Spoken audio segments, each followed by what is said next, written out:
Right off the bat, I see that Reggie has just uploaded a video literally an hour ago, so time to get my my regular dosage of Reggie. All right, what is this? What game is this? In this town, everyone's running from something. What is this? A dead-end job that crushes their soul 8 hours at a time. Mandatory a broken overtime? relationship that screams louder than it listens. I would say having mandatory overtime is crazy, but to be fair, I kind of do overtime every day I work, and it's completely voluntary. It's not even mandatory, it's just voluntary overtime. I need money. Anyways. Hours at a time. A broken relationship that screams louder than it listens. Bruh. Or even an addiction to drinking perfume just to feel alive. But me, I'm trying to escape. Excuse me?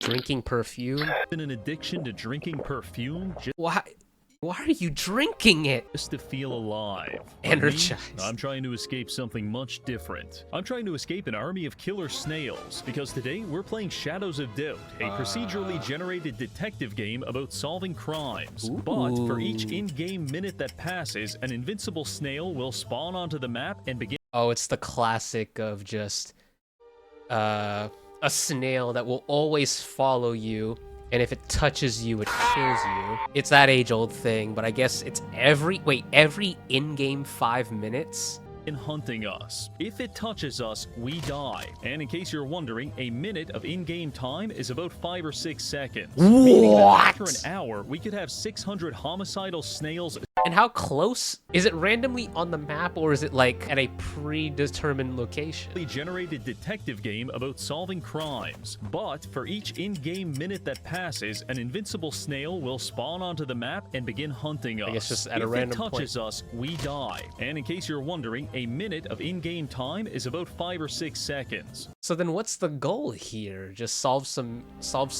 mysteries, solve some cases? Meaning that after an hour, we could have 600 homicidal snails stalking us through the streets. They cannot be bargained with. They feel no pity, no remorse, no fear, and above all else, they absolutely will not stop until we are dead. Our only way to escape this nightmarish reality is to become a productive member of the Chinese Communist Party. Because by solving crimes, we can increase our social credit to level 5. Oh, that's kind of cursed. Donald Trump is now Chinese. All his talk about China has turned him Chinese. Also, why are these snails so big? Nightmarish reality is to become a productive member of the Chinese Communist Party. Because by solving crimes, we can increase our social credit to level 5, at which point we will have the option to retire and leave this cursed city once and for all. So we need to basically speedrun our career. So, can we escape the snail apocalypse, or will we fall victim to ungodly horrors beyond our comprehension? There's only one way to know. What? Why are they so big? I didn't even realize what I was looking at for a second there. What? These kaiju snails are going crazy, dog. But first, I have to tell you something. 5 years ago, I was in my basement apartment attempting to teach my wife how to get sturdy, when suddenly she— Thanos beatbox? Oh, with the fucking, like, Philips CDI Zelda game? But it's the fucking, like, shopkeeper or whatever who sells bombs? teach my wife how to get sturdy, when suddenly she turned to ash before my very eyes. After collecting her remains in a dustpan, I went to the hospital so the doctors could determine the cause of this horrific disaster. Don't. You're cutting it. Just don't, please. The fuck are they putting in this shit? Following several hours of analysis, the physician— He did it! He did it! I was like, wait, he's cutting it. He's not doing what I think he's doing. And lo and behold, he did it. Determine the cause of this horrific disaster. Following several hours of analysis, the physician looked me straight in the eyes and said, "This lady done got turned to dust because she had a deficiency of 3D real-time strategy role-playing game." Holy shit. No shot. With built-in factory automation systems. God damn it. If only she knew about the sponsor of today's video, Arknights Enfield. Let's go! Goated game! Deadass. This game has been my latest obsession. And it's only made even funnier because I just saw recently, over like the last few days, that Let's Game It Out has put out a video on that. So I'm probably gonna take a look at that one too. Also notice that we can enter something called Top View, which you would normally use to get a better look at your factory and build easier. Oh my god. Oh, whoa my god. That is horrendous. I've been loving this game, to be honest. I think part of why I enjoy it so much is because I've just been so lucky in the gacha. Brand new RPG featuring dynamic team-based combat, cinematic storytelling, and several I'm so dead ass. Even though this game is a gacha game, it feels like I'm playing like a classic JRPG where you just have your party members walking around with you. You're not gonna morph into your fellow party members when you need them. They're just there. I mean, you can morph into them, but you're just effectively trading places with your party members. Like, they're still gonna be out there, and I think it's just a small but cool thing that I don't really get to see very often. And the fact that you can use the skills like whenever, no matter who you have on field, is kind of fun. I can't really remember the last time I've played a gacha game where they've had something like that. I know I'm kind of glazing Arknight's Enfield right now, but it just feels like it's been a long time since I've enjoyed playing a gacha game. Even if it isn't because of the gacha, the factory must grow. I think Enfield, intentional or not, it is a gateway to factory automation type games. Like, I had no interest in Satisfactory until I played Enfield, and now I've had genuine intrigue in the game to where I've already seen Reggie's video on Satisfactory, and I've already binged at least every Satisfactory video that Let's Game It Out has put out thus far up to this point. I think I'm gonna go crazy. Now come on, let's go. Get up, hurry! taking environments to explore, ranging from the futuristic Valley 4 to the oriental town of Wuling. But let's get straight to the good stuff. 3 words: automated industrial complex. In this game, you can establish a power grid, extract resources, manage your logistics, and develop complex production pipelines to manufacture helpful equipment and technology for your missions. I'm not going to lie, I love automation games. In fact, every time I hear the word efficiency, I slam my hands up and down on my desk over and over while making monkey noises. This is purely an involuntary reaction. Understandable. I feel the same way, and I think I'm gonna feel even more once I start playing Satisfactory and Factorio. The factory automation bug has bitten me, and now I yearn for the factory. Stay in the box! No! Stay in the box! No! Get out of my skin! Enfield makes my brain go, and I like that very much. This game features a wide variety of characters, and personally, my favorite is Da Pan, because one of his main techniques is beating people into unconsciousness with a gigantic Chinese frying pan. Yeah, look at that walk. Objectively, the best character. Now listen, Arknight's Enfield is free to play on PS5, PC, and mobile, and I implore you to use the link in the description to download the game today. Please, do it before it's too late. Thank you, Arknight's Enfield. Now, back to the video. Lit. Before we begin, I'm going to explain the structure of this challenge. The Snail Apocalypse is divided into 3 distinct phases: the spawning phase, the empowering phase, and finally, the kaiju phase. Oh my god, it's actual kaiju. To another, we have to solve a murder, and specifically, we have to solve the murder as fast as possible because each of these phases are time sensitive. Given that, this won't be your typical slow-paced crime-solving video. I will be sprinting everywhere, I will be taking massive leaps of logic, evidence will be fabricated, innocent people are going to die, and I just might do a little heroin while I'm at it. With that out of the way... What's gonna matter? Your likelihood of dying is pretty high as is. You might as well just kind of add some more factors to it. If it ain't gonna be the snails, it's gonna be the heroin. Let us begin. Phase 1. Let's go. We load into the city, midnight, January 3rd. Our first snail nemesis is already upon us. For the time being, we can easily ignore him, but that peace of mind won't last for long. Let's say, so it just ignores you for a little bit. In order to escape, we'll need to solve 3 murders, but unfortunately, no one's dead yet. So I decide to spend some time preparing. Our first order of business is to acquire the essential items for performing home invasions. This alone should inform you about my philosophy on detective work. Regrettably, that used up all of our money, but as the saying goes, give a man a fish and you feed him for a day. Teach a man to perform brutal home invasions and you feed him for a lifetime. So I'm so for real.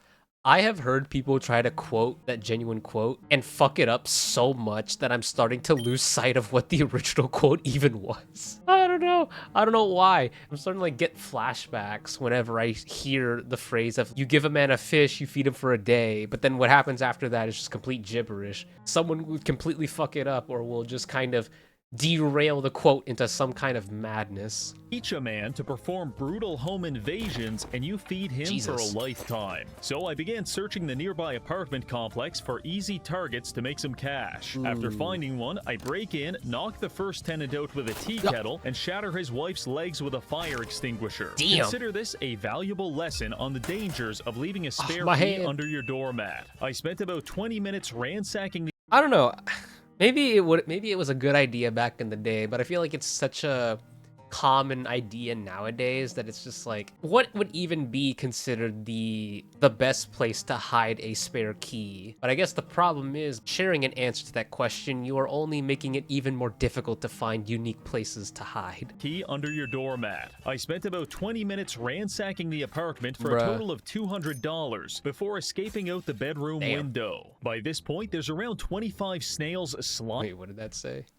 Said bleeding. For escaping out the bedroom window. By this— okay, it's just a little tutorial talking about the bleeding. At this point, there's around 25 snails sliming their way through the streets. Not a huge issue, but definitely noticeable. Fortunately, our spree of wanton violence appears to have manifested the death of an innocent man, because a murder case was just reported on the radio. The sooner we solve this, the sooner we can exit the spawning phase. So we head straight for the crime scene at Primal Pharmaceuticals. Arriving there, I can see the security shutters have been drawn. No access. So I slip into a ventilation shaft and begin worming my way toward the crime scene, eventually dropping down into some kind of storage closet where we hide until the police leave. Now, it's time to get to work. First priority, avoid being shot to death by ceiling-mounted machine guns. After disabling the security systems— Wait, what? Why do they have ceiling-mounted machine guns? This is supposed to be a fucking pharmaceutical place. Why are they so strapped?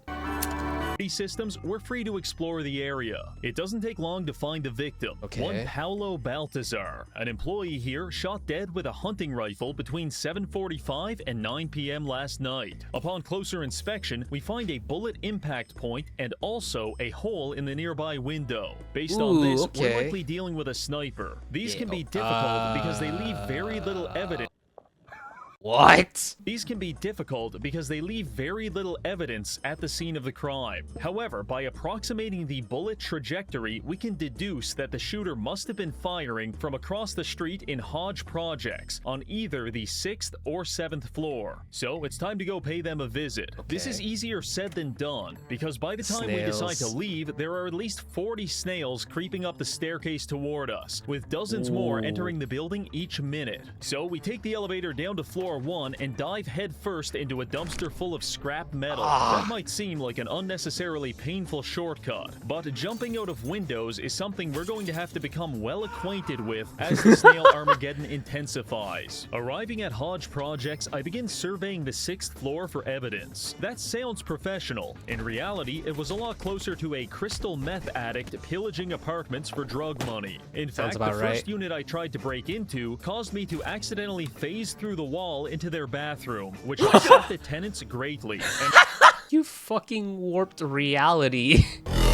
pillaging apartments for drug money. In fact, the first unit I tried to break into caused me to accidentally phase through the wall into their bathroom, which upset the tenants greatly and resulted in me spending 5 minutes getting beat by lesbians in the shower. Eventually, the melee spilled into the kitchen, where one of them tried to stab me, missed, and stabbed their partner instead. At this point, it's a free-for-all until... Oh my god. Yo! That's actually... Wow. That is unbelievable that you were able to get that to happen, dog. Me, missed, and stabbed their partner instead. At this point, it's a free-for-all, until I smash a peanut jar over one of their heads to end the bloodshed once and for all. Unfortunately, after searching their apartment, the only crime I found evidence of was an abusive relationship. So I uncuffed them and moved on to the next unit. This is where things became very interesting. Arriving at apartment 601, I kicked the door in, knocking out the first tenant before running inside and using the kitchen door to knock out her husband. Nice. Truly some of my finest detective work. Honestly, that is low-key genius. I never would have thought to do that. Or even if I did, it probably would have taken a long time for me to come up with an idea such as this. Oh, yes, my favorite weapon, doors. After that, it didn't take long to find the evidence we were looking for. A hunting rifle in the bathroom, clearly in the middle of washing the fingerprints off it. But we got here too fast, and the prints match up to the wife, Leah Christensen. This is a very strong start, but if we get this case wrong, the challenge is over. So we have to be 100% sure. Searching the apartment, we find no bullet casings, but there are some highly suspicious discoveries. A note to Leah's mother describing picking up some extra work on the side. Perhaps as a paid assassin, an email about pest control services, possibly a coded message, and as we're exploring, she receives a phone call that hangs up. Oh, so you're just the gunman. You were hired to do this, so you weren't the one who initiated all of it. You weren't the mastermind. Gotcha. I see. You're still in trouble, though. You were the gunman that did it. Not this time. But it didn't start with you. Immediately once we answer it. Potentially a client checking to confirm the hit was completed. Most of this is what we could call circumstantial evidence. Things which do not directly prove her guilt, but which... Oh my god, bro. I had recently seen a video that reminded me of the existence of this guy. My dad was watching someone cover the story of this guy. And I was like kind of listening in because I'm just thinking like, where did I hear this from? I heard about this somewhere, but like where? Like who talked about this? Was it some kind of like YouTube channel that was doing like some list of like YouTubers that did some horrible shit or whatever? Like, was it one of those, or did someone like Charlie like genuinely cover this guy? Looking back at his digital footprint, boy, that digital footprint he left behind was very telling. The signs were there. That's just what I remember from what was covered in that video that my dad was watching. Guilt, but which, with the application of reason, could is that... imply it. It's all very frustrating, so I make sure to knock her out a few times for inconveniencing us. I want to investigate further, but the Snails have reached the 6th floor, and if we wait much longer, they'll have us cornered, at which point, I don't like our odds of jumping out the window. So instead, we head down to the 1st floor and gracefully make our exit. It's now time to investigate the victim. Infiltrating her apartment was comparatively easy, since, you know, she's dead. And after doing some investigating, we discovered that our victim was being stalked by an average height female. This fits the description of our suspect perfectly. The note says she was being followed yesterday at a fast food restaurant called Glutton Grub. So all we need to do now is go there, show a photo of our suspect to the staff, and if they can identify her, that will establish a solid link between our victim and the suspect, at which point we'll turn in the case. The only problem is the United Snail Army has assembled outside of Glutton Grub, and they formed a blockade to prevent our entry. So our only way to gain access was to violently hurl a garbage can through the restaurant window.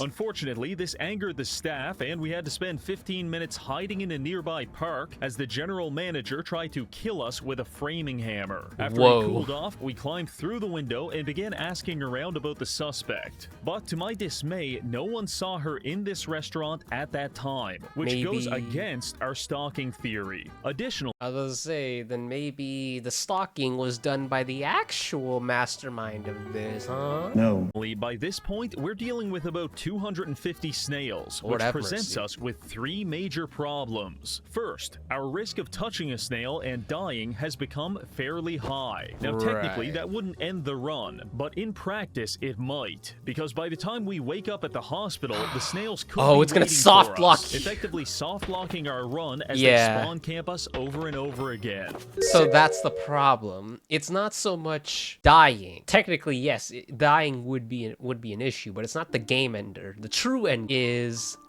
dying and having so many snails crowd around your respawn point that you just effectively die upon respawn. Second issue, our frame rate is being absolutely demolished by the sheer volume of calculations required to monitor this many snails. And the last issue is that over time, the snails are slowly coagulating into one giant death ball. Theoretically, this is good, because it's easier to deal with one big snail rather than 200 small ones. However, the death ball appears to be exerting some kind of domain expansion upon its surroundings, because if we get too close to it, our screen gets all pixelated, and sometimes it blinds us completely. Even light itself cannot escape the event horizon of the Gestalt snail, which is incredibly disorienting. Needless to say, we need to solve this case before these problems get any worse. Desperate times call for desperate measures, so I'm going to execute the quintessential detective maneuver when faced with limited evidence. I'm going to bluff my ass off. Oh god. Returning to the suspect's apartment, we find she escaped her handcuffs, so I grab a dumbbell and knock her out while she's brushing her teeth. Now it's time to confront her directly and accuse her of murder. 90% of the time, when you do this to the actual murderer, they'll confess. However, when we confronted Leia, she responded with an incredulous and dismissive, "Yeah, right." What do you mean, yeah, right? We've got the gun. You're gonna fry for this. I'm not gonna lie, the confidence with which she delivered that line shook me to my very core. Could we have the wrong person? Confirmation bias is defined as the psychological tendency to search for, interpret, or favor information in a way that aligns with one's pre-existing beliefs or hypotheses. A note to Leia's mother describing picking up some extra work on the side. An email about pest control services. Phone call that hangs up immediately once we answer it. Dear God, I think we've subjected an innocent woman to several hours of interrogation and having all of her teeth knocked out simply because I don't know how to do trigonometry and she picked a bad time to practice firearm maintenance. Damn. I believe we've got the wrong person. So I got to work investigating the other apartments, which is when I came across Unit 701. At first glance, it's nothing out of the ordinary, but the more I looked, the weirder it got. For example, a human skull in the master bedroom, a receipt for a hunting rifle time-stamped 1 hour before the murder, a noise complaint regarding several popping sounds, some vaguely schizophrenic notes, and lastly, a list of potential victims, which disturbingly enough appears to include us. The final piece of evidence came when we found a receipt. Come again? Shifty loser.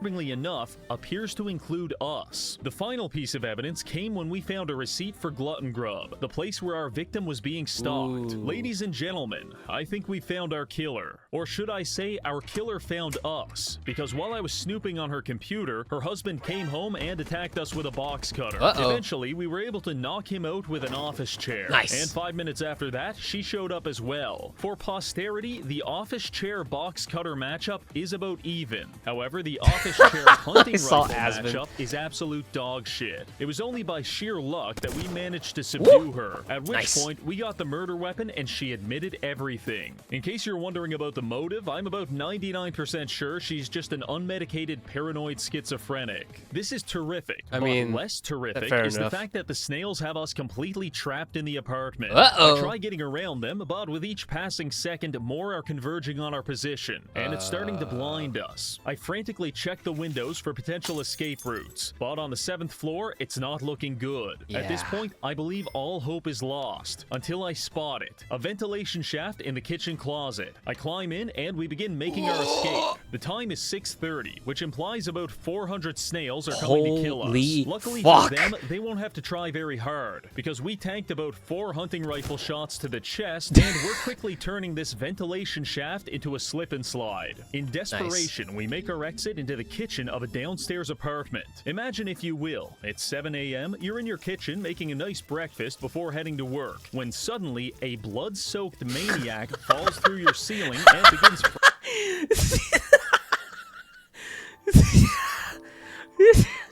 work. When suddenly a blood-soaked maniac falls through your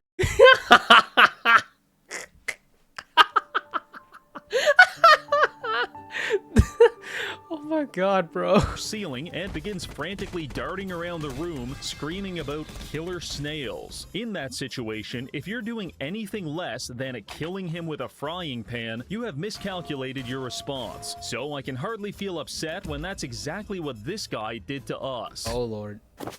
We're unconscious. This is very bad. Fortunately, the hospital is on the other end of town. Therefore, by the time we wake up an hour later, the snails are infiltrating the building, but they haven't yet made it up to our room. So we jump.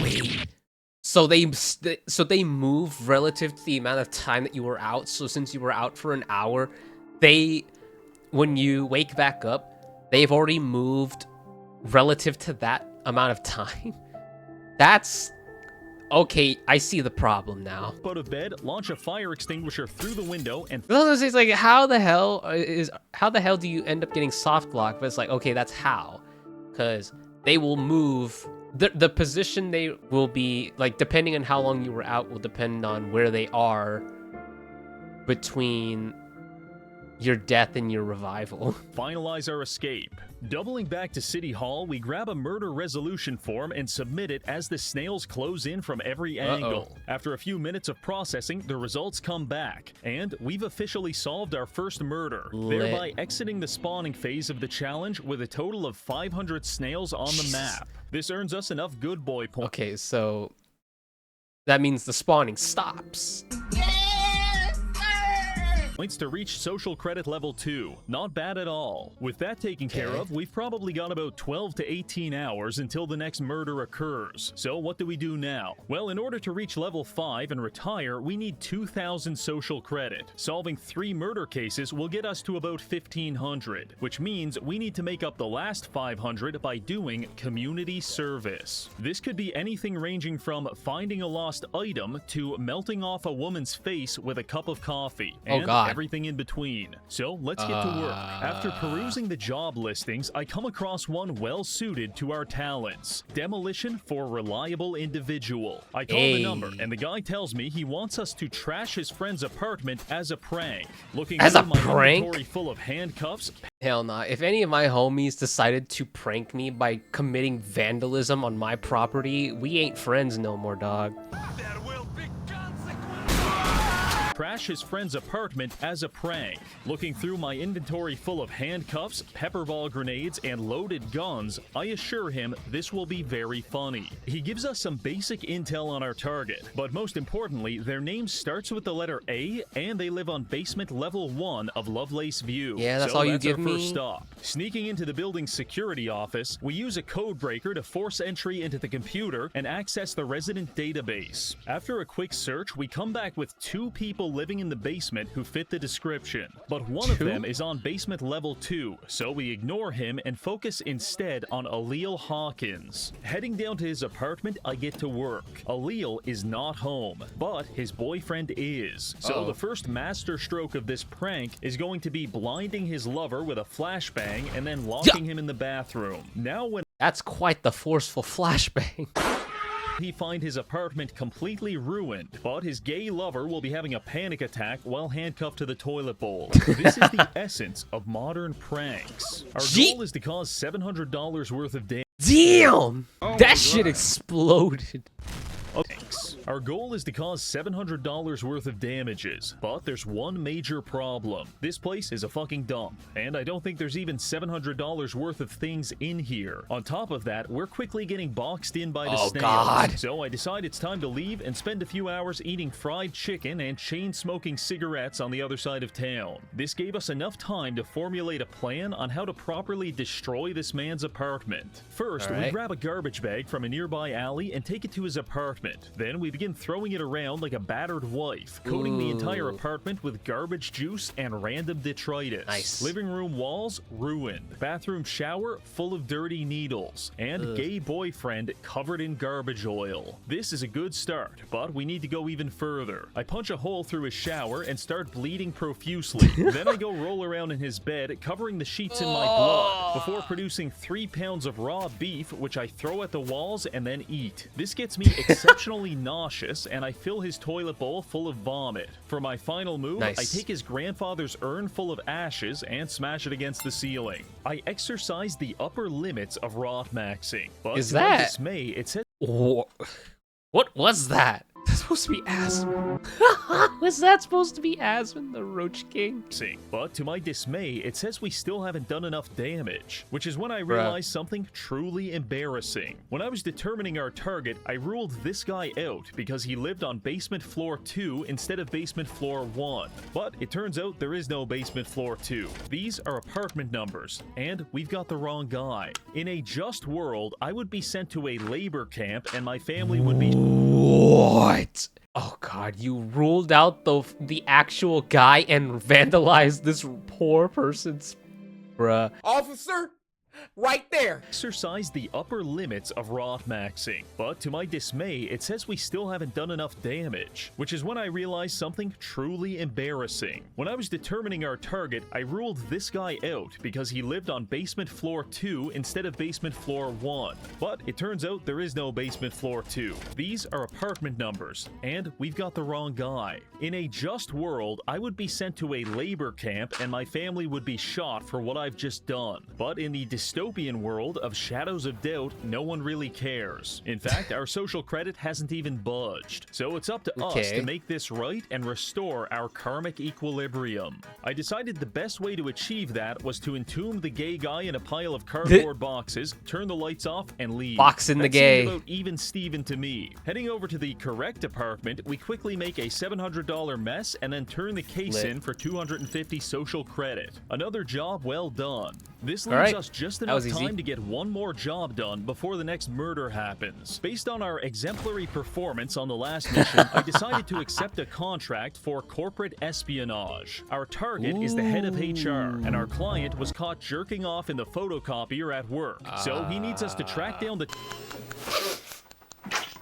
target and make those HR reports disappear. At this point, all we know about our target is his phone number, but that's more than enough. First, we have to break into an apartment complex with absolutely dog-shit security, and I know just the spot. Arriving at Lovelace View, we break into the first apartment we find and use their phone to call the target. No one answers, but that doesn't matter. Now, we slip into the basement and find a telephone router. In most apartments, these are protected by laser tripwire systems and automated gun turrets. However, in this dump, it's being guarded by a AA battery and an eraser, so we have no problem breaking it open and accessing the call logs. Using this, we track the call we just made and determine it went to Unit 402. I waste no time kicking the door off its hinges and pilfering the apartment in search of the HR documents. Unfortunately, they're not here, but we've got the next best thing, our target's name and his place of work. So it's time to go pay him a visit. Arriving at Zhang Terrace and Associates, Chen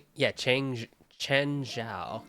So it's time to go pay him a visit. Arriving at Zhang Terrace and Associates, I find a receptionist who, despite typing frantically, is clearly not doing anything. So I offer him $30 for a guest pass to the office. Following that, we wait until everyone goes on lunch break and start searching for the documents. After 5 minutes of looking, we find the files, stuff them down our underwear, and make our escape. Then, per instruction, we leave them in a dead drop for our client and let him know now, the job is done. This puts us Lit. very close to social credit level 4. 2 more murder cases, and we're out of here. We've still got 10 hours to kill until the next case. I was about to say, a very surprising lack of mention of the snails. For a normal person, we could just fall asleep in a dumpster to pass the time. But if we stand still for even 5 minutes, we're going to find ourselves at the epicenter of the world's largest snail I guess orgy. you've just been really and maybe that appeals schmoovin'. to you, you poor sick man. But that is not Oh my God, idea of why? I could have lived my entire... My hands are blocking the screen right now. I could have lived my life without seeing this, you know? a fun time. Oh, Therefore, God. we spent the entire night on the run, and since we can't stay still, I had no opportunities to use the washroom. Stinky. So, canonically Uh-oh. speaking, for the past 9 hours, we've been sloshing around in a stew of our own excrement. This is how you get Ugh. a bad reputation with the ladies. Get outta They can here. never understand the necessity of shit-maxing. It's 8:47 Yeah. p.m. I haven't slept in days, and I'm subsisting on a diet of street food and caffeine suppositories.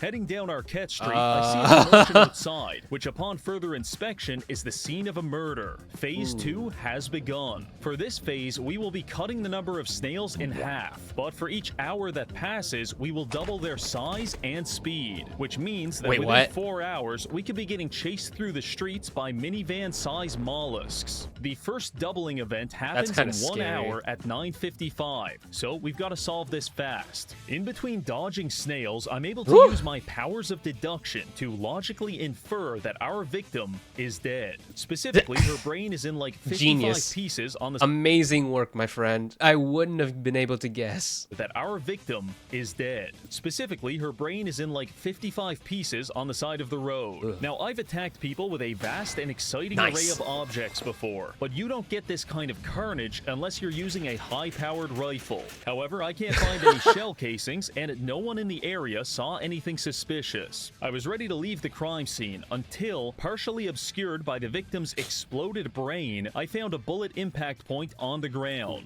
The only way the bullet could land here is if the killer fired from an elevated position, and based Right. on the direction of the blood spatter, that shot either came from this rooftop or possibly the apartment complex behind it. Heading to the roof, I find the door was left open. This is unusual. Oh. Proceeding through, we follow a trail of size 5 women's footprints all the way to this ledge where we find a single shell casing. And that's not even the best part. It's got a fingerprint. You fucking amateur. We've got all Wow. this information by 9:30. A very strong start. It was already pretty amateurish that you left the footprints behind, but then you leave your fingerprints? Come on, man. Or ma'am. I'm noticing a trend here. It seems like a lot of the perpetrators here are women for some reason. A lot of woman-on-woman violence, I guess.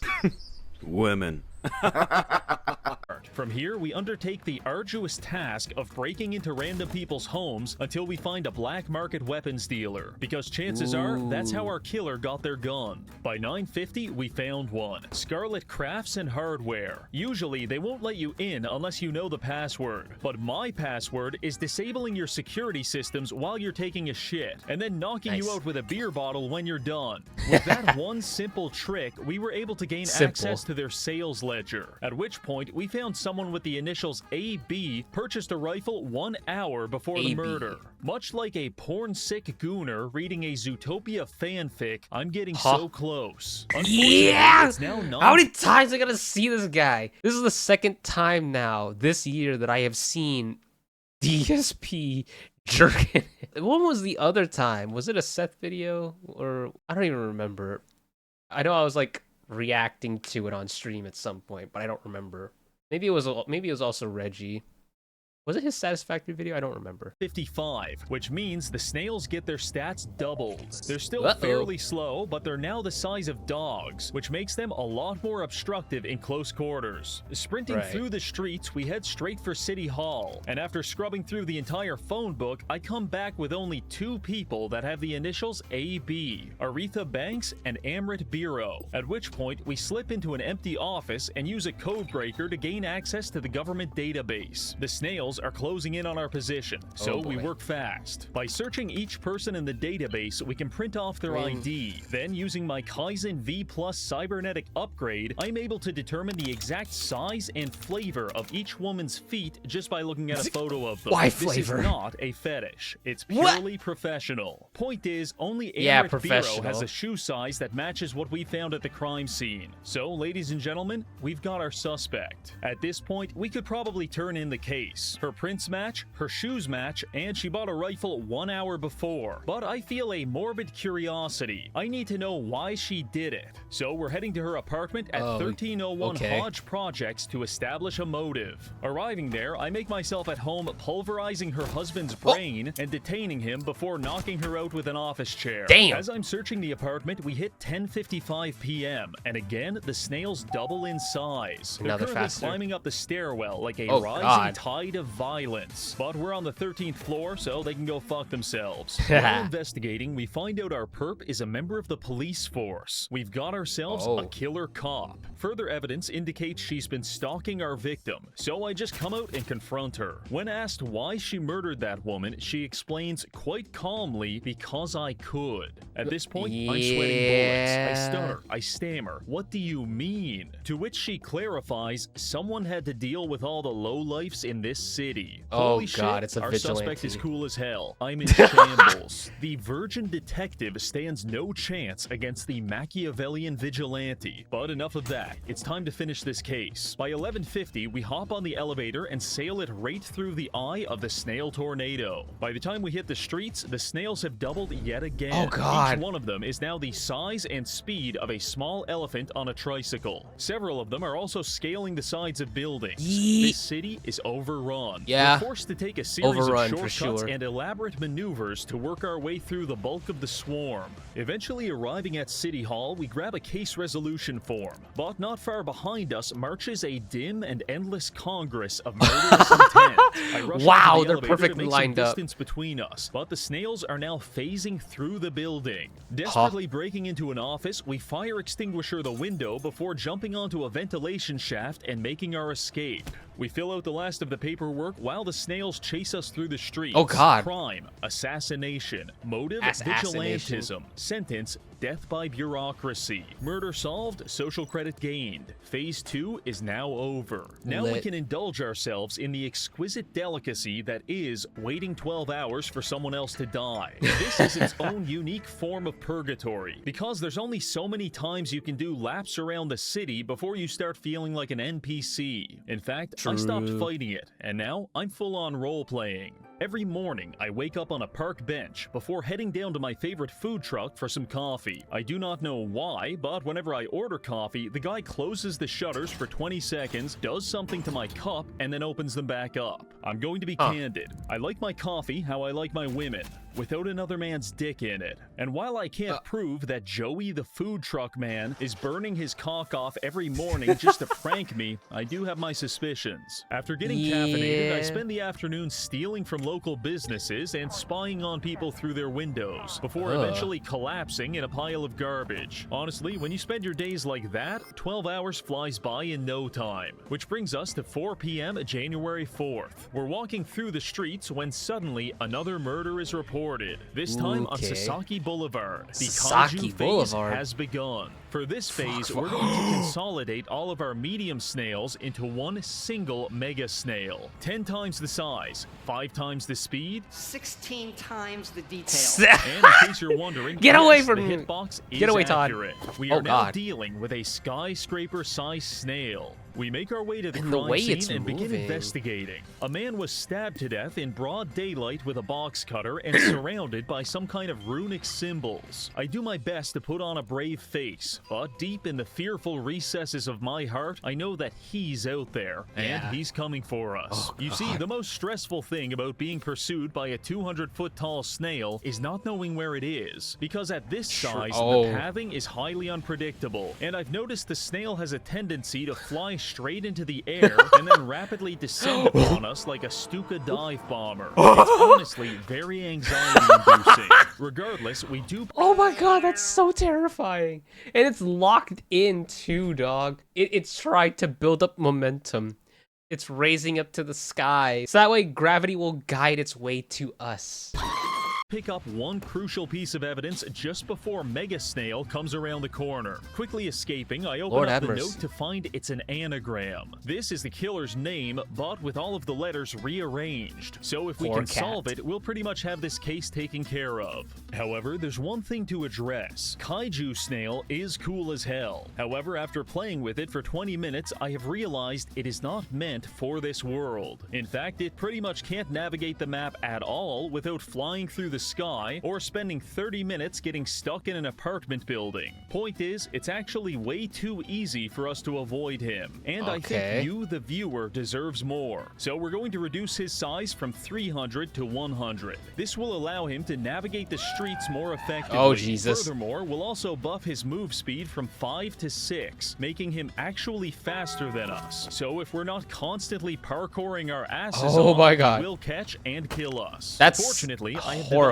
the ultimate form of parkour, throwing myself off a 19-story building. Please have some faith. With the snail hot on our heels, we run into the nearest apartment building and jump on the elevator just in time to escape him. All the way up the top floor, we lockpick the door with the underside of our boot to gain access to the apartment, at which point we open up a window. I love being able to just burst through the door with brute force. So, like, obviously, sometimes I like to be sneaky. Something nice about just brute forcing your way through the door, kicking it open. Then we wait, and as soon as the snail works his way up the staircase, we take the express elevator down to ground level. What would normally result in us turning into a fresh coat of sidewalk paint is now a perfectly harmless experience, because thanks to our Vigor Stability Sync disc, we no longer take fall damage. Wait, so what? Plummeting to the ground at 85 miles per hour, we have managed to create a sizable distance between us and the snail. In testing, I found it takes him about 50 seconds to go up and down the staircase, which means we just have to solve this murder 50 seconds at a time. The key is unscrambling this name puzzle. Now, you may be able to look at this letter jumble and divine some kind of arcane knowledge from it, but I cannot. In fact, it may as well be in Cantonese. So we're doing this the hard way. Our suspect's name has 9 letters. Heading to City Hall, we crack open the phone book and begin the painful process of counting the letters in everyone's name in the entire city of 300 people. Then, if the link match... No, that's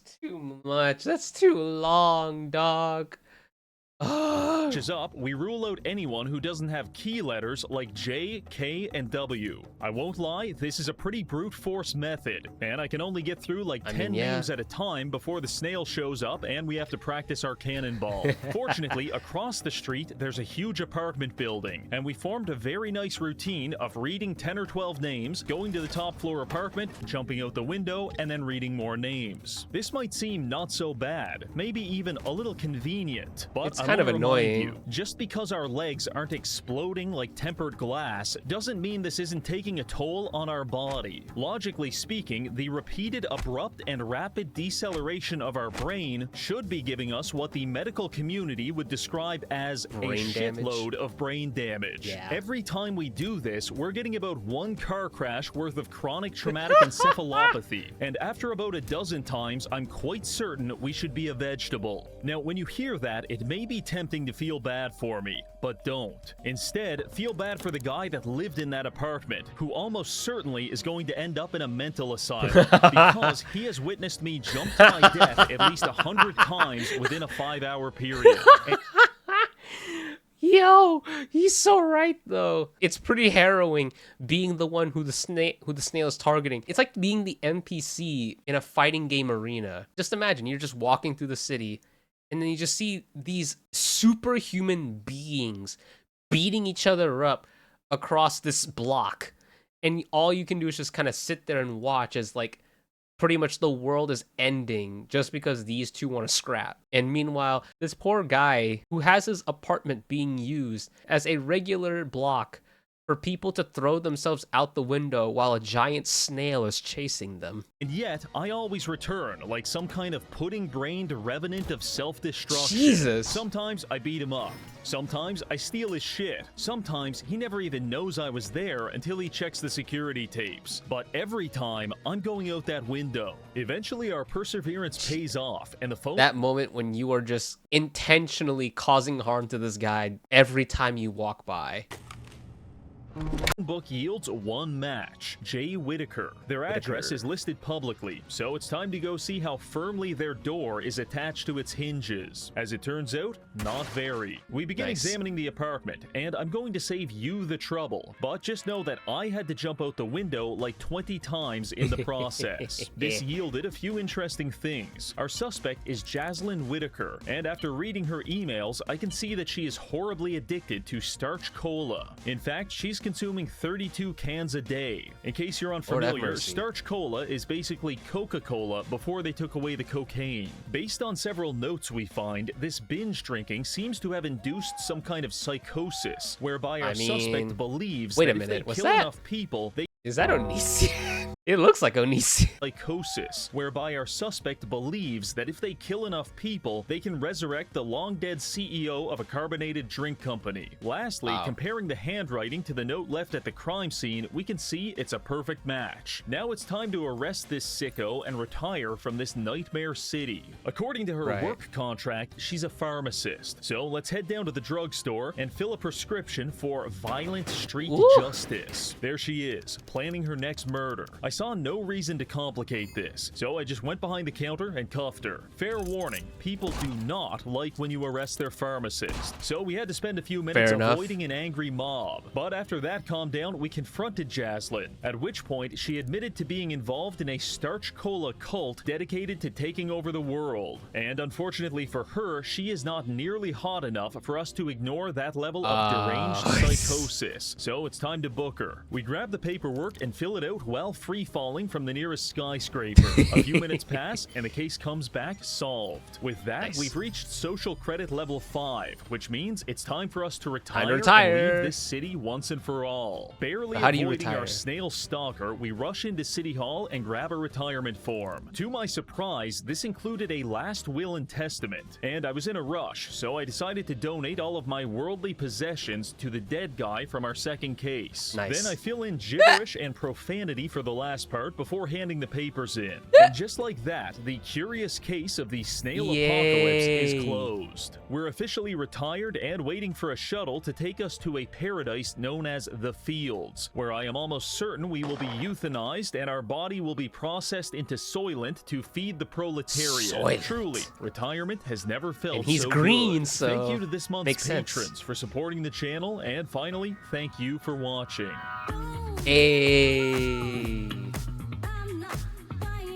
Lit. That's what I'm talking about. Yeah. Reggie, my goat. Lovely video as always.